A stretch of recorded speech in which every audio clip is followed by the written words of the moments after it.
could it be a harbinger of their approach in a possible postseason setting? You know, hard to predict. I can say anything. I do think, in terms of up until now, I think they've had a lot of excitement. I actually probably wasn't quite expecting. I don't know why. I don't know what I was expecting, but the amount of excitement we had during some cup games, they feel like it is still one of 82, other than, obviously the added visibility and excitement, which I'm well aware of.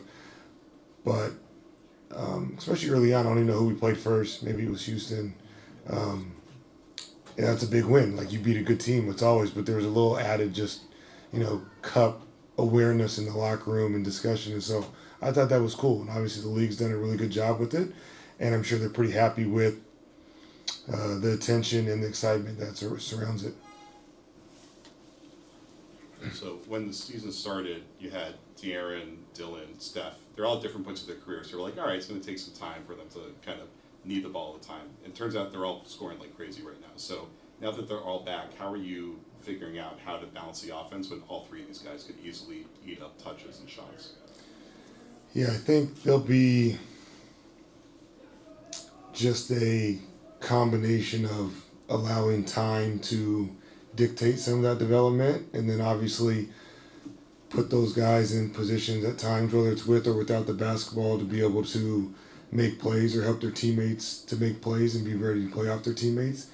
And I suspect those guys to have the ball a lot. And so it's one where, I think, again, their commitment and excitement to play with each other is something that makes the job easy, in terms of doesn't feel like there's any push-pull effect, or, we got to keep that guy happy or that guy happier. He's looking at how many dribbles or shots or minutes. And so just to continue to try to foster, nurture, and develop that in a way to have them continue to grow individually and help them find ways to take advantage of things together.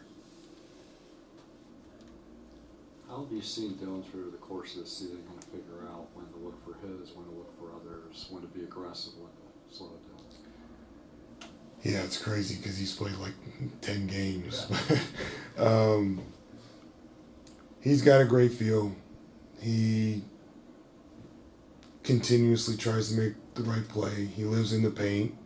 He's very skilled, finishes with both hands, has great vision. And so, again, I think as he continues to see patterns and pictures over time, he's going to recognize things quicker and more clear.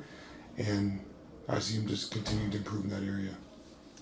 And Mitch, we were talking to Rui Hachimura this morning about the Spurs now versus early November, the last time these two teams played. He said the Spurs, in his estimation, are a totally different team. And obviously, Fox and Wembanyama, that's the obvious thing. But did you feel like you guys have changed a lot in the month and a half since the last matchup? I do. I think we've changed a lot. Part of it is because who's on the court. Even I believe Steph played, Dylan didn't play. I don't think Luke played. So we've had some in and out, as all these teams seems to have across the league. So that will produce some difference or change. And I do think we have hopefully improved some in some areas over the first 20 games of the year, with a lot of improvement still to go. And obviously some of these different combinations that we've had available have given us certain problems or issues that we need to continue to address and get better at. But it does feel like we're different. Part of that is for the sake of just the reality of what we have available, and some of it hopefully is us slowly getting better incrementally. Mitch, for your team, but also in general, when you're trying to plan for other teams, how do you evaluate shooting? What goes into the team having enough shooting versus not having enough shooting?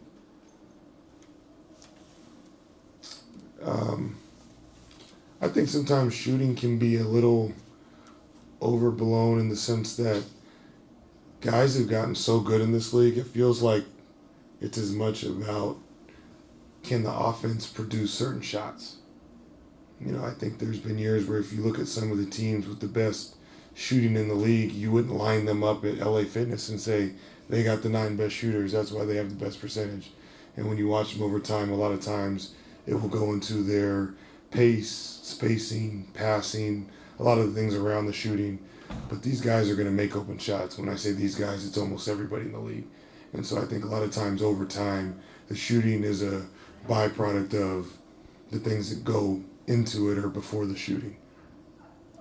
Carter and